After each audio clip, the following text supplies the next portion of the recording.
Hello, and thank you for joining us for a very important conversation. So, we will be talking to you today about suicide prevention and what we do in Round Rock ISD to help support our students and our families across the district.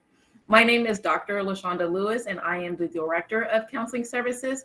Within my department, I also have Carrie Hunt, who is our Counseling Services Coordinator.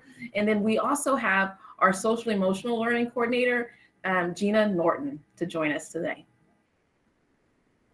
Hi, everyone. I'm Dr. Amy Grosso. I'm the Director of Behavioral Health Services here in the district. And also part of my department is Bree Borkstadt, who is the Coordinator of Social Work Services. And so we're so glad you're tuning in for this important discussion.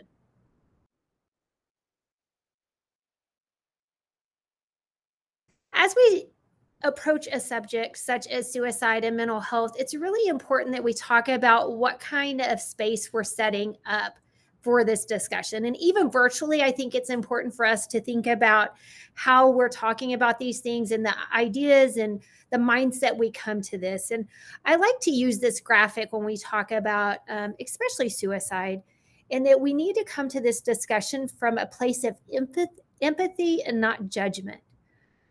Suicide and suicide awareness, and oftentimes there's a lot of judgment that comes with it. And already the topic of suicide surrounding it is a lot of shame, guilt that happens for people. And so it's critical that when we come to this discussion, either with our own experience or maybe not, and we're just here to learn, that we come to it from a place of empathy, of really trying to understand where people are coming from and what is happening for people. And instead of jumping into that place of judgment, which really stops the conversation. So, like Dr. Grosso is saying, how we talk about suicide really does matter. We've heard a lot from parents and sometimes even from our students that having a conversation about suicide may make someone want to do it. Having the conversations about suicide and asking people how they're doing, where they are with their mental well-being is really important and actually helps to prevent suicide. Opening up those doors to conversations can be really beneficial to a person that is in a place where they may not be feeling so well. But the words that we use around suicide are really important as well. We don't want to use phrases like commit suicide or successful attempt. These phrases really perpetuate the stigma around suicide. And so when we talk about someone dying by suicide, we want to say that person died by suicide, not they committed suicide or an attempt was successful. Someone's life no longer being in existence is not something that we want to celebrate, and we don't want to use language around that. We also want to avoid details about suicide methods. Don't refer to lethal means unless your story would be incomplete to the listener without it. We know that there is a contagion effect, and we don't want to perpetuate dying by suicide as a way to resolve any issues that may be going on in a person's life.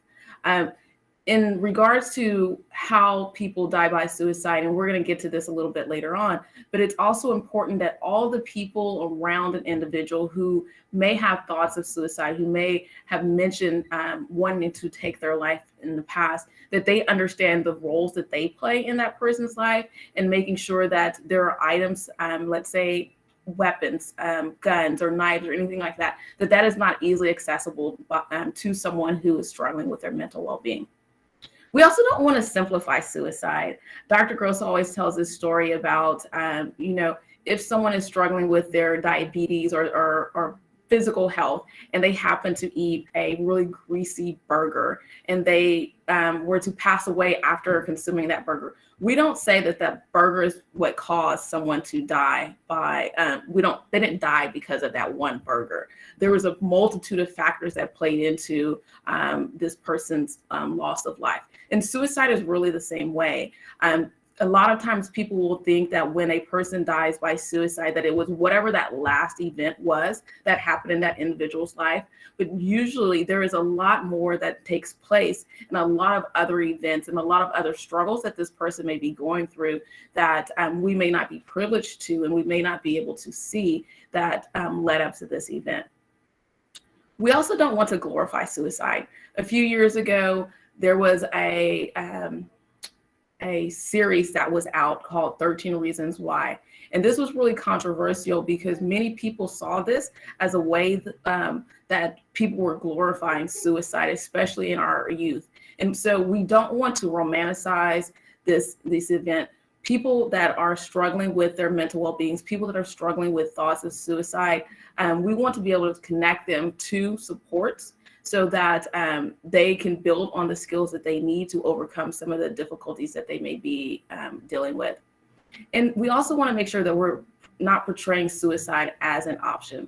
It's not a rational backup or coping behavior. We want to make sure that we're connecting individuals of all ages, where we're talking about students or where we're talking about adults. If they're struggling with thoughts of suicide, we want to connect them as quickly as possible to professionals, whether that is a school counselor. We have social workers within our district, helping them build those SEL skills or connecting them to therapists outside of the school setting. We want to connect them to resources as quickly as possible to help them find positive coping mechanisms for whatever is going on in their life at this time.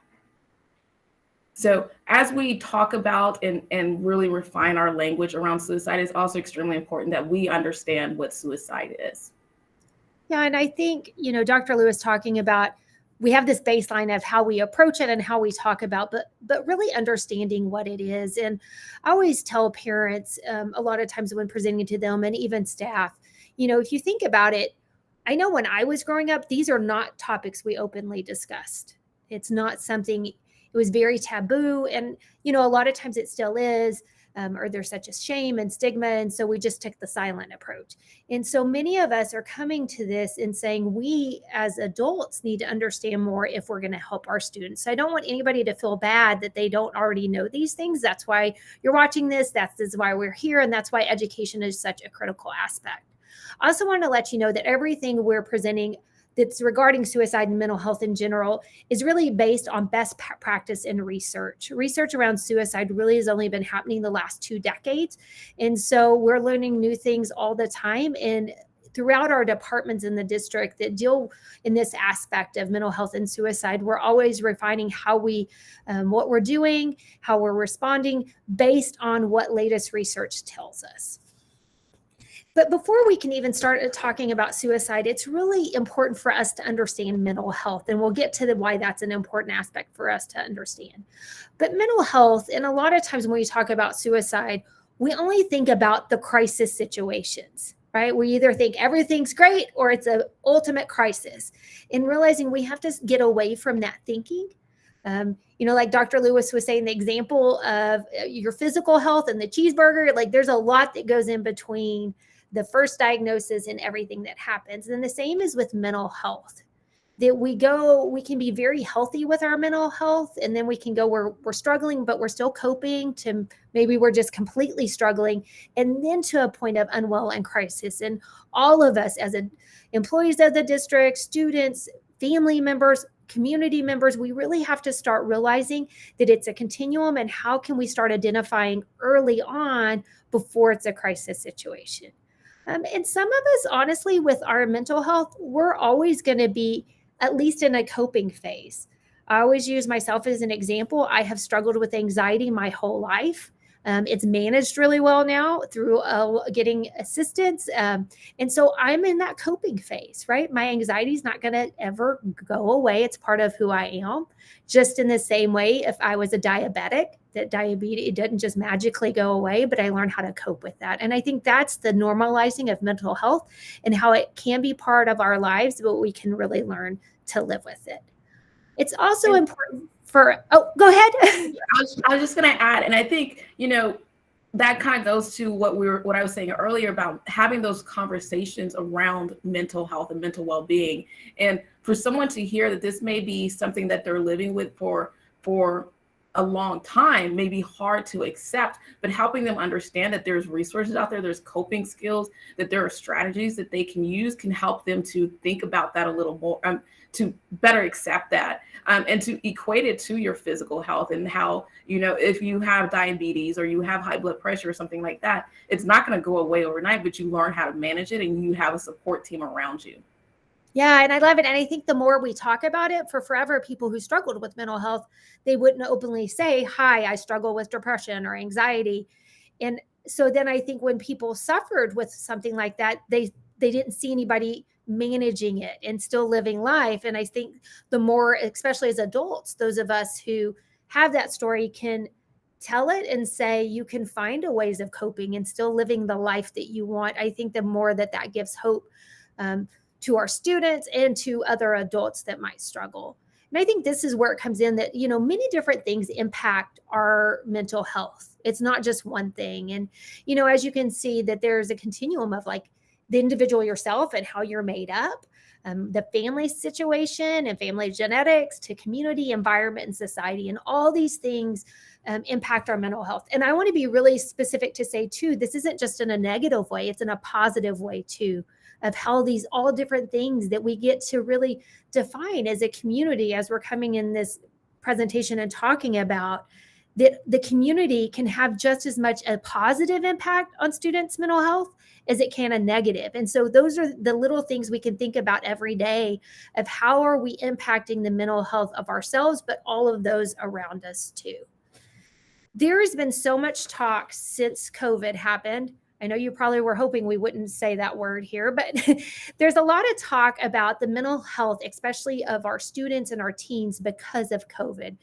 And I do think it is a good thing that's come out of a COVID is that we're paying more attention to the mental health of students. But I want us all to realize that mental health struggles for students didn't just start because of COVID. And so these are some important information and statistics that pre-pandemic, 1 in 5 children ages 3 to 17 reported some kind of emotional, mental, developmental, or behavioral disorder. So this is not anything new that's happened. And it's also important to realize that even though we knew students were struggling with mental health disorders, more than half didn't get adequate treatment. So I just want you to sit with that. More than half didn't get treatment. And I think, for those of us who've worked in this field for a long time, we've known this. And I do think it's a positive that more in society and in the community are realizing the mental health struggles that our students are dealing with. Also, from 2009 to 19, the percentage of high school students that they self-reported this feeling of sad and hopelessness increased by 40%.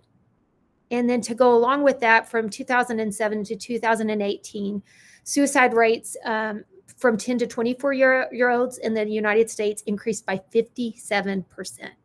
So once again, I want you to just sort of put this in perspective of everything we're hearing about mental health of students since the pandemic has to be taken into context with what was happening pre-pandemic. And so it is not a new thing that students were struggling. We talked of even pre-COVID of the mental health crisis of students. And so I think it's just really shown a light on it. And you might say, okay, these are statistics for the United States, what's really happening in our own area.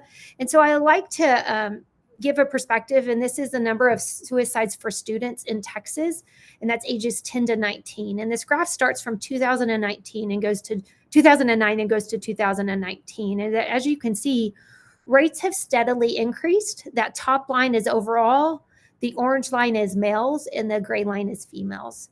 If you will also notice, there's a big difference between males and females. It was a few years ago, I noticed that it was at 17 and 18. I got really excited to see the number of suicides for students had gone down. And I got excited until I realized it went down for females, but it didn't go down for males. It continued to increase.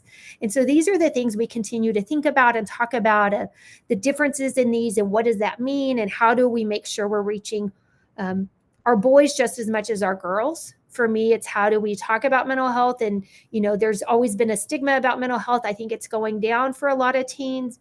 But what messages do we give our boys? Even thinking like, do we tell little boys, like, you can't cry, like, and those type of things, which then get internalized. So maybe they don't feel like they can speak up about their mental health. And these are long-term and discussions we have as our departments together all the time of how do we make sure all students get the support they need for mental health. So what's happened since COVID? And, I love data a lot. Reports we have and stuff, data really does lag behind from time to time. But things that we know, the U.S. Surgeon General Advisory put out a whole report this last December about the mental health crisis facing students. And they talked about what are risk factors because of COVID that have impacted students' mental health. Because not all students have been increased mental health struggles because of COVID. So what are those? What things have really happened? And as you can see, there's a different areas, like if you have family members who are frontline workers, that's going to impact, or if your parents are more likely to be in careers that were at such a high level that they became burned out. Just worried about COVID. Bree, who's part of my department, she always talks about with this idea about worrying about COVID. There's a term called emotional contagion. That is this idea that we pick up on the emotions of others around us, and it's sort of contagious. And so we as the adults, if we're always saying one extreme or the other, guess what our students are doing? I always use this example too, that I'm naturally a worrier, but like trying to have a discussion with my dad about that and like how I went to therapy for it. And he's so supportive, but he was just like, we're a family of worriers, right? So a lot of how we present ourselves, our kids pick up on that. A few other things that I want to point out, ACEs is the adverse childhood experiences that there's a ton of research that's been happening for a while about what are these traumatic experiences that happen to children and how that has a lasting impact. And so those continue to happen within the pandemic. One, it talks about discrimination, so how that impacts students. There was a report recently that the rates of suicide did go down in 2020, but it didn't for all groups. And for example, young Black males, it has increased in that age group. And so realizing what different factors, I always point out too, our LGBTQ students are 6 times more likely to attempt suicide than other students. And that's things we really have to look at. Also want to point out, it said experiencing trauma from losing a family member or caregiver to COVID. Over 140,000 kids have lost their primary or secondary caregiver to COVID. And realizing that impacts them, it's also more disproportionately to families who are already living in poverty. And so realizing that impacts a lot of different things we see on this list. But what we do know is that majority of people who die by suicide, they had a mental health condition at the time of death. Now, it doesn't mean that it was being treated or even diagnosed. But we also know that most people with mental health conditions do not die by suicide. So whenever we talk about suicide prevention, mental health is one of the biggest things, and it's why we started with that. Now, it doesn't mean if you struggle with mental health, you're even going to be suicidal. It just means it's one of those things we need to look out for. And that's where it comes in for us to talk about risk factors. Just like there's risk factors for heart disease, diabetes, different kinds of physical health conditions, there are risk factors for suicide, and they come in 3 different areas: health, historical, and environmental. Those are pretty much the same for different physical health conditions. In all honesty, I can't wait for the day that we just call it all health, and it incorporates the physical health and the mental health, because they do impact each other. The health aspect is, do you have a mental health condition? Those as we've talked about a lot. Also, someone with chronic pain or serious head injuries. If you follow the NFL a lot, there's so much studies being done about concussions and traumatic brain injuries, which happens with our veterans a lot, and its impact on suicide. Now, it doesn't mean if this has happened to you, you're even going to be suicidal. It just means it's a risk factor, so we look more out for it. Also, historical. Is there a history of trauma, abuse? Is there a family history of suicide or mental health conditions? And once again, we know that those are risk factors. Also, previous suicide attempts are considered a risk factor. It's important to know that most people who do have a suicide attempt go on to live very productive and meaningful lives. But we have to look at those risk factors. And the last is environmental. Environmental are the things we see, like prolonged stress, life events, access to lethal means. Contagion, as Dr. Lewis mentioned earlier, of how we talk about it, and that's why it's so important, is that there, especially in young adults, this contagion factor. If I'm exposed to suicides or very graphic depictions of suicide, I can be at higher risk, especially if I have these other risk factors. And as she mentioned with the example of the cheeseburger, what often happens in society, we see the environmental factor, which is really the tip of the iceberg. And we don't see everything else that was underwater. And honestly, it's not necessarily ours to understand it all, right? But this is where a lot of times judgment comes in, and we're very judgmental of people who die by suicide. And going along with how we talk about suicide matters, that judgment, if we're portraying it, even when it's, say, a famous person who's died by suicide, and we say certain phrases, it's very judgment and condemning. That impacts those around us that might be struggling themselves, or it impacts those who've already lost someone to suicide. It's one of the risk factors is a family history of suicide. And so if they don't feel safe in talking about that or receiving the support, then we know that's a risk factor. And that's why it's really important to come to this from a place of empathy and understanding instead of judgment. So those are risk factors, right? Like the things way ahead that we need to look out for and things we can do to sort of say, okay, I might be at higher risk. I need to be aware of this. But what are warning signs? And warning signs are those things really that happen in a moment that let us know, oh, something might happen sooner than later, and I need to really pay attention to that. And they come in 3 areas: talk, behavior, and mood. Talk would be, how are they talking about? Are they talking about being hopeless, that life's not worth living? I often, a lot of times we get asked in our jobs, like, don't people just say that for attention? And I'm always really careful to say, I'm not going to make that judgment of if it's for attention or not. I need to approach it with empathy. And second, even if it is for attention, that's not a healthy coping strategy. So that person needs help anyway. So it's not something to be ignored. Even if somebody jokes about suicide, I always check in, like, we don't, because then maybe they're joking because they don't know how else to say it, but B, it's not a topic to be joked about. And so that's a teachable moment. So that talk is really important. Behavior too. A lot of times I think when we think about suicide or depression, we think of somebody just crying a lot and really sad.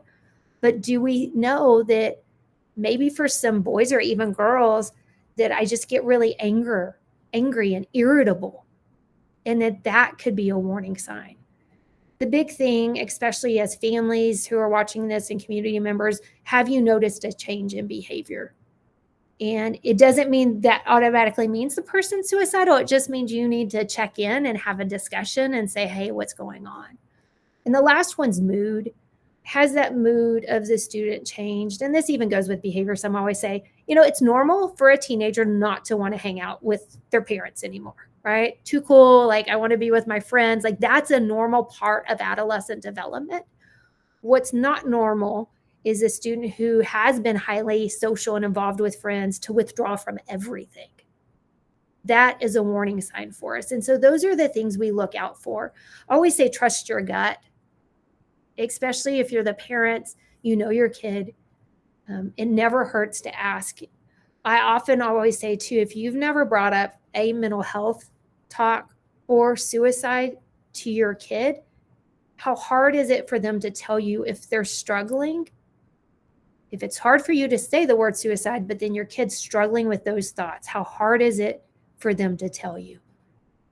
It's a myth that if you bring it up, it plants the seed. Actually, research tells us if you bring it up and you ask the question, are you thinking of killing yourself? Are you having suicidal thoughts? We know that actually decreases the rates of suicide, because then you can have an open discussion for someone to get help. And then with that, that's all what's happened. But we also know there's also a lot of protective factors, like these proactive things we can do as individuals and as a community to help all of us with mental health and suicide. Access to mental health, and we'll talk about this in a little bit, about even the supports we have here in the district that are important.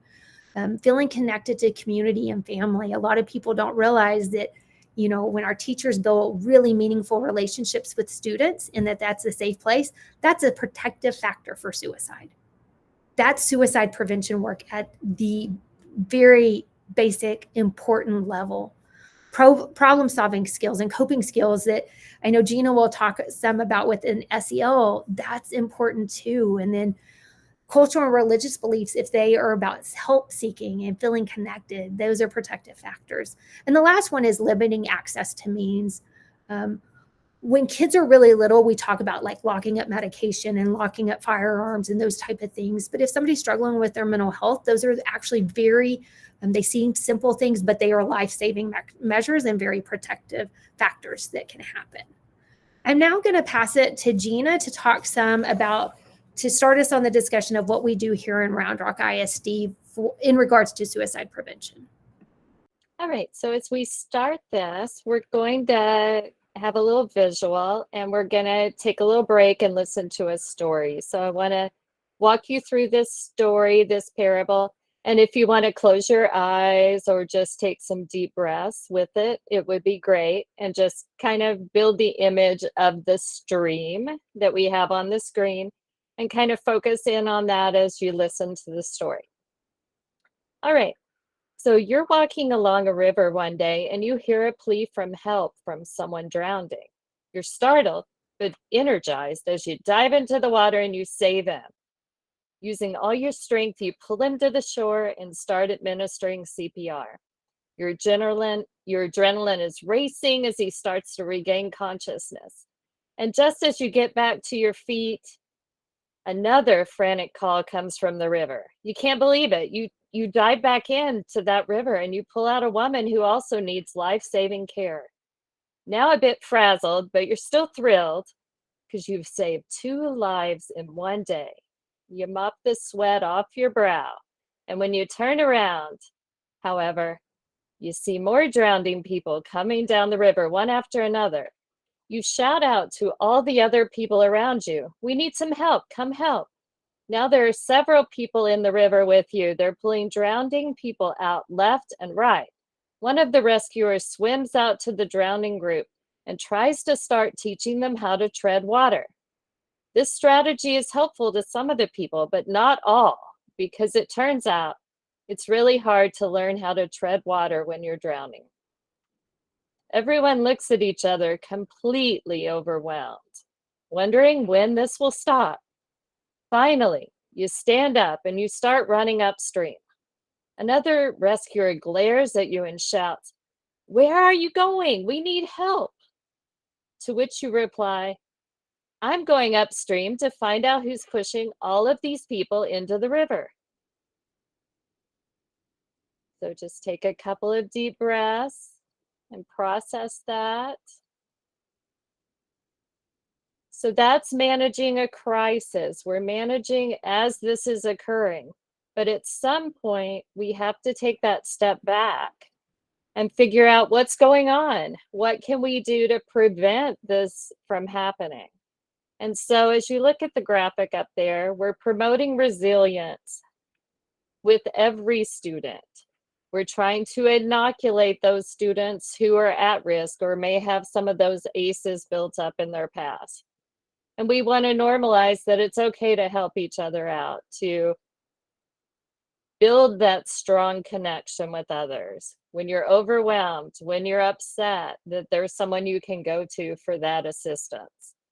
And as we've already talked about, reducing access to those lethal means and connecting each other to the help that they need to move forward and to move through the crisis.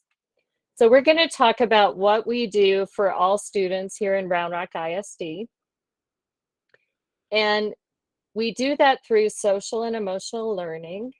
And the goal of SEL is to help students acquire and apply knowledge, skills, and attitudes that help them develop their identity in a healthy way, to manage their emotional response, and to achieve their personal goals that are out there. And we do that through creating connections with the adults in their lives.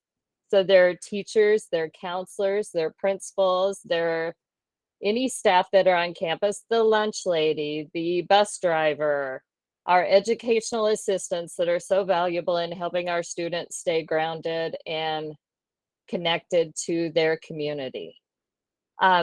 We make sure, or we try to make sure, all our spaces are safe and respectful, that everyone is a valuable member of those spaces.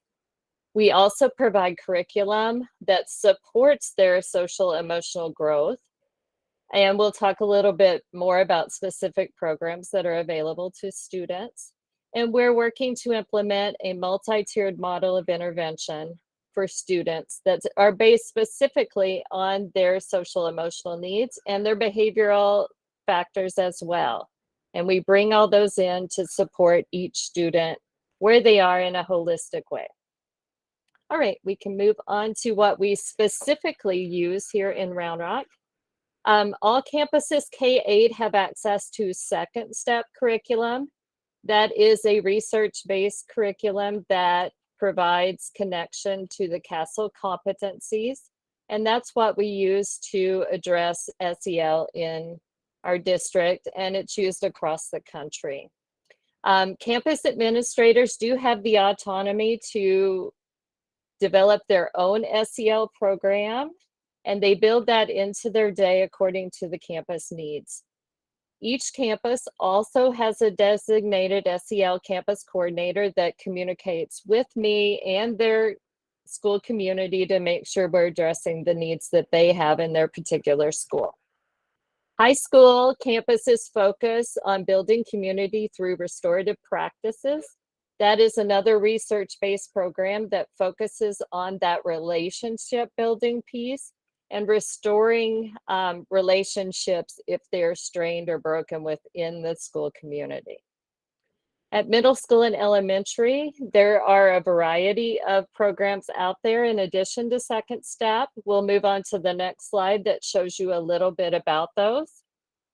Second Step and Restorative are the most used programs in our district, but we also have a high incidence or usage of Capturing Kids' Hearts, PBIS, which is Positive Behavior Interventions and Supports. Emergent Tree, Mindful Classroom, and Leader in Me are also widely used programs within the district as well. All of these are research-based and have a lot of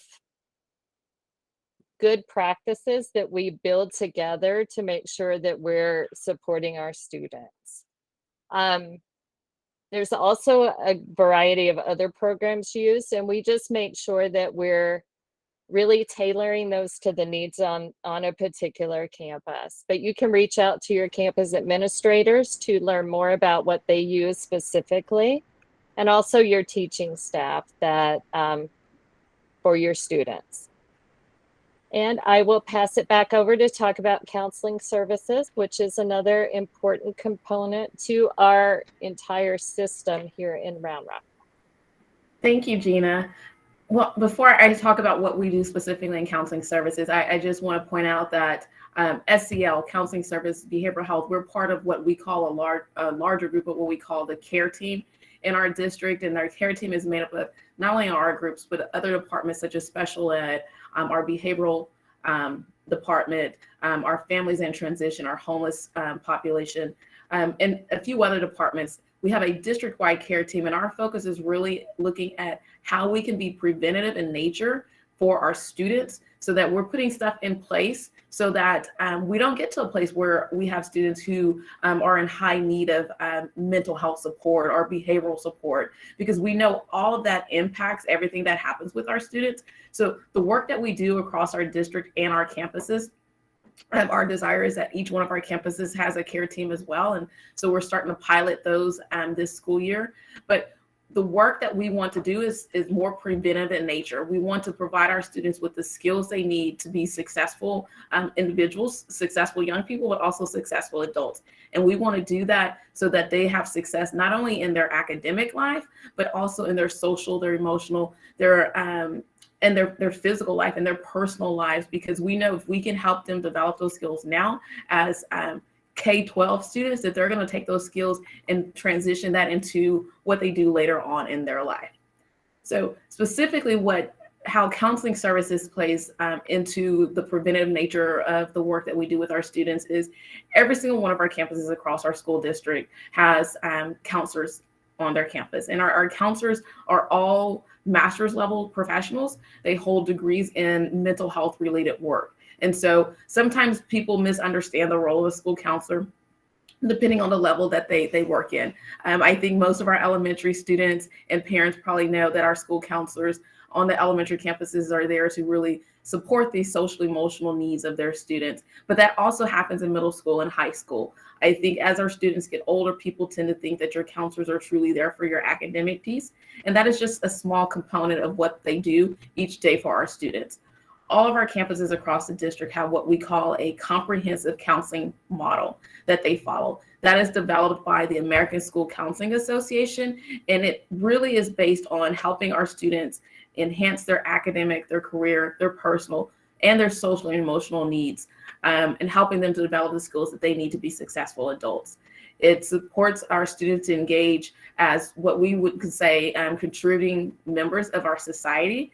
But more importantly, the work that our school counselors do is helping our students to build resiliency in all aspects of their lives. Since we're talking about mental health today, we want to make sure that our students have skills to be able to resolve any personal conflicts that they may have, but also be able to recognize in themselves when they're not feeling mentally well and how they need to connect themselves or connect one another to resources that will help them to be to move in a better direction. So our counselors are working with our students depending on the level and depending on the needs of the students. Our counselors will go into classrooms to do guidance lessons with our students on various different topics.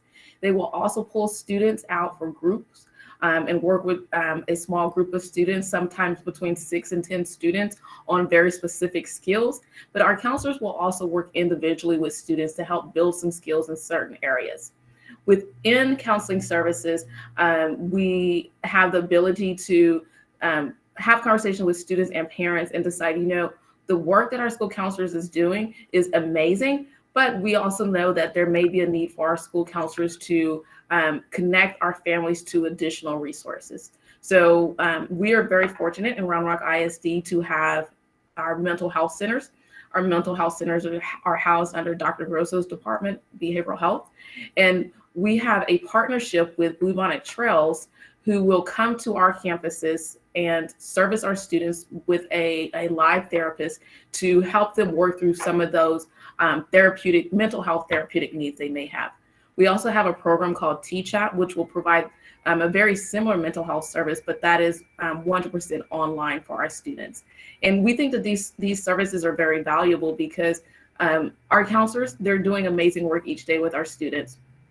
But as you'll see on this next slide, we have 150 counselors across our district for the nearly 50,000 students that we serve. And so by building these partnerships with places like Bluebonnet Trails and T-Chat, we're able to get our students some services above and beyond what our counselors may be able to do while they're here with us on our campuses. And Dr. Grosso will talk a little bit more about some of the additional services that we've been able to bring into our district as we've been able to see how our students need additional access to mental health support.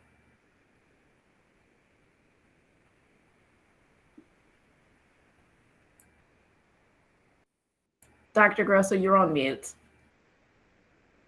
Oh my gosh, thank you. I was having a great time talking. So behavioral health services is a newer department. I got hired in January of 2020.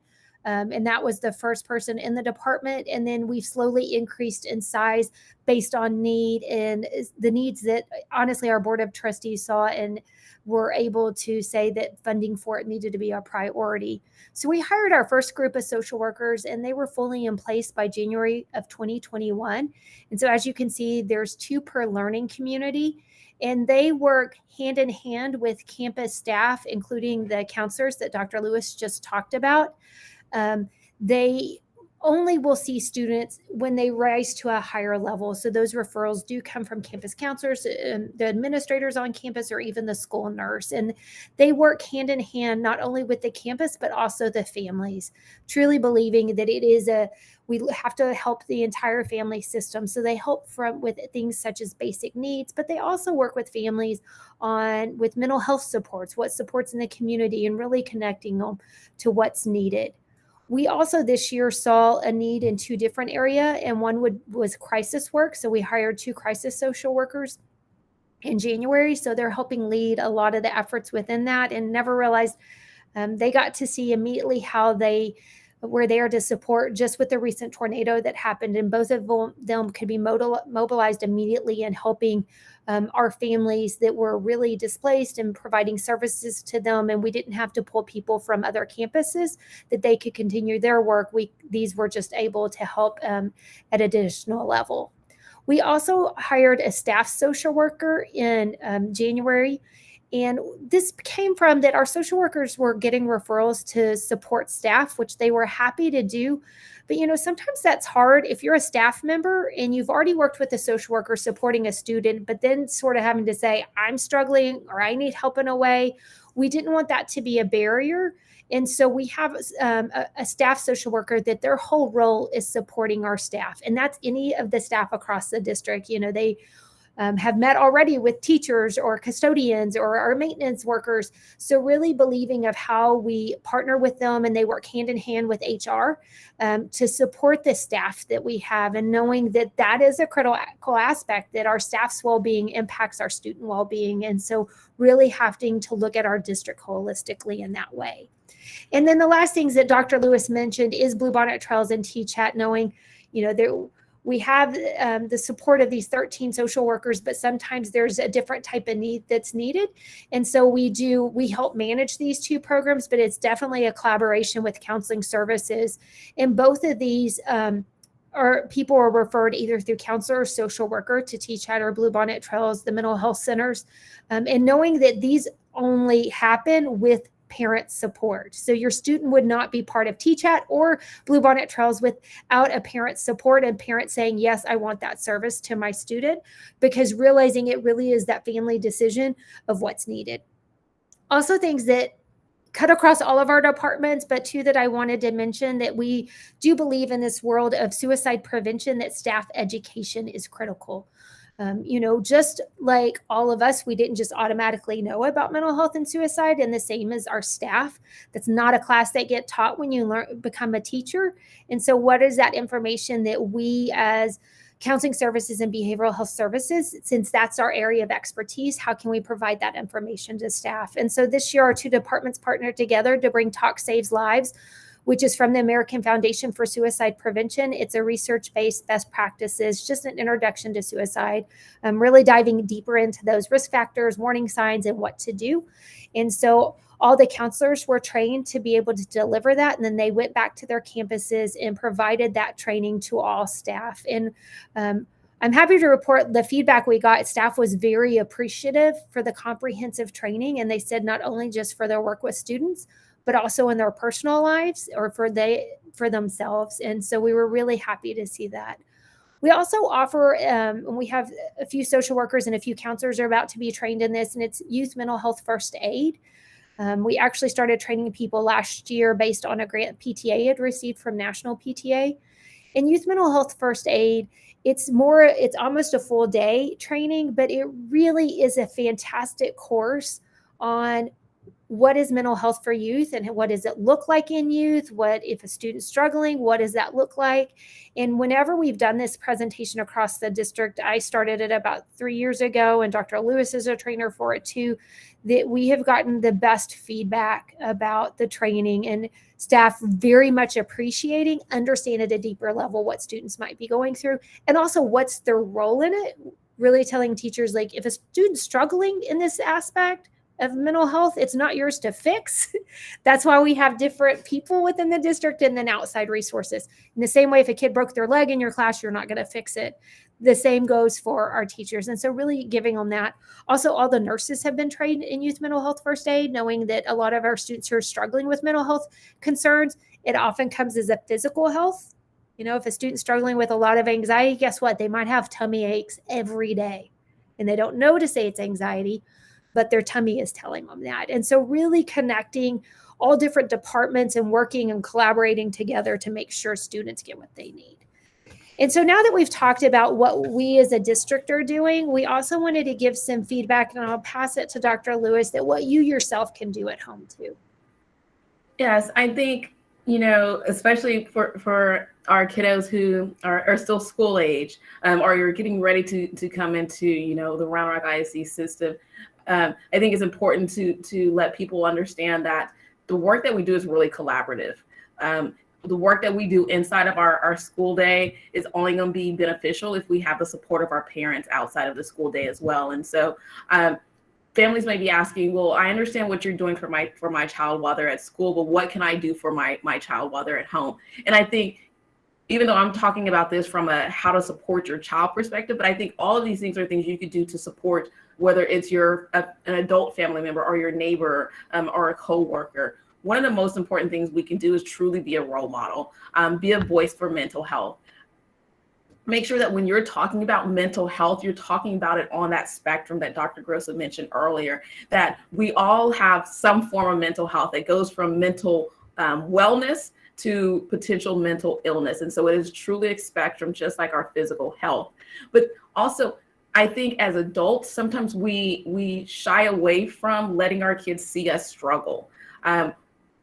Because we're coming off of COVID, we heard a lot of parents say, I am struggling with being locked down in my home. I am struggling with all these restrictions from COVID, but their children were not able to see that. And yes, I'm not saying, if you're going through something extremely difficult, that's going to be harmful for your child to see, that you need to share that. But I think it's really impactful and really powerful for your child if they see that you too have hard days and that you do struggle. Because when they see that and then they see you on the other end of that, then they're able to say, you know what? Mom was able to get through this, or dad was able to get through this. And so I can get through whatever it is that I'm going to as well. So being a role model for your child and having those really open conversations with them about, some of the things that you may find difficult, some of the struggles that you may have had, even as a child, explaining that to them and letting them see that you came out on the other end, I think is going to be really key to helping them to see that they can do the same. Help your child to develop a strong relationship with you and other supportive adults. We know, especially if we're talking about, our preteens and our teenagers, that they're probably not going to come to mom and dad, but helping them to build those connections with other people. Maybe it's an aunt or an uncle, maybe it's a teacher on campus, but supporting those really healthy adult relationships that they have in their life so that they're going to someone that's going to connect them to a resource. Ideally, we want them coming to you as parents. If it is really difficult for you to have a conversation with your child about mental health, use this video as an example. Say, you know what? I just sat through this really amazing conversation about mental health, and I want to share with you what I learned today. They may not really be listening, or they may not look like they're listening, but they're getting something from you. I would also tell my parents and my students when I worked on a campus that, sometimes it can be really hard to have a conversation, especially if you're struggling with something yourself or your kid is struggling. Instead of sitting down and talking, every kid has, one of these, they have a cell phone, right?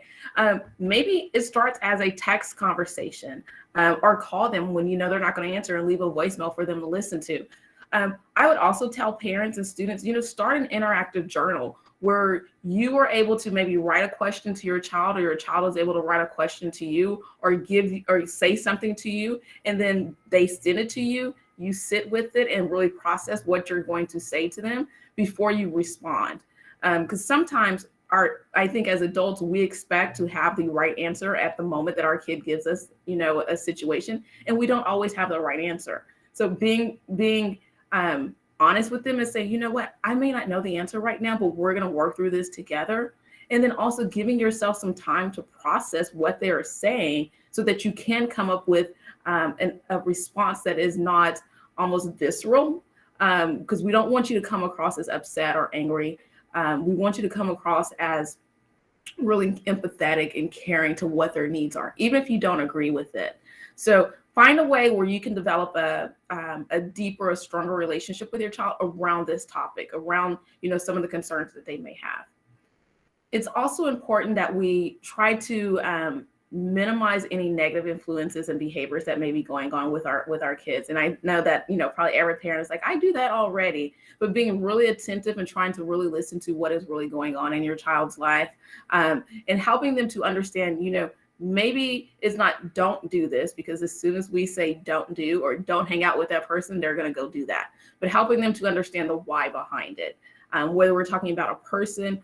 We also have on here, be attentive to online activities, or we're talking about, what they're looking at online or what they're engaging in. Give them the why so they understand your rationale behind it, rather it just being, the rule that mom and dad gave me. And we talked about this one earlier as well. As families, and especially in Texas, we many of us love our firearms, but minimizing your students' access or your child's access to ways in which they can self-harm, whether that is a firearm or whether that is a knife or anything like that, minimize their access to it. Maybe it means removing it completely from your home. Maybe it means locking it up or putting some barriers in between the child and the tool of whatever it may be. But minimizing that access. So, because we know that the longer it takes for a person, whether we're talking about a child or an adult, for the thought of something to their ability to act on it, the longer we have, the more time we have in between that, the more we decrease their ability to do it, or their desire to do it. And, we have on here prescription medications. I think this one is often something that we tend to not think about. We think about removing our firearms. We may think about taking our knives and our scissors out of our homes. But prescription medications, they're probably in almost every household there is, whether it's for allergy meds or heart medicine. Maybe they're going off to grandma's house who has, a plethora of medications in the closet, in the medicine cabinet. Make sure that you're talking to all the individuals that your child may be going to their home to visit, and helping them to understand why it's important that we remove these access to these means as well.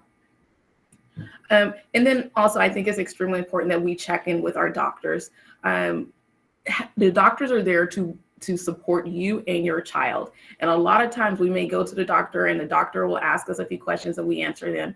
But in the back of our head, we have a whole list of things that we want to tell them.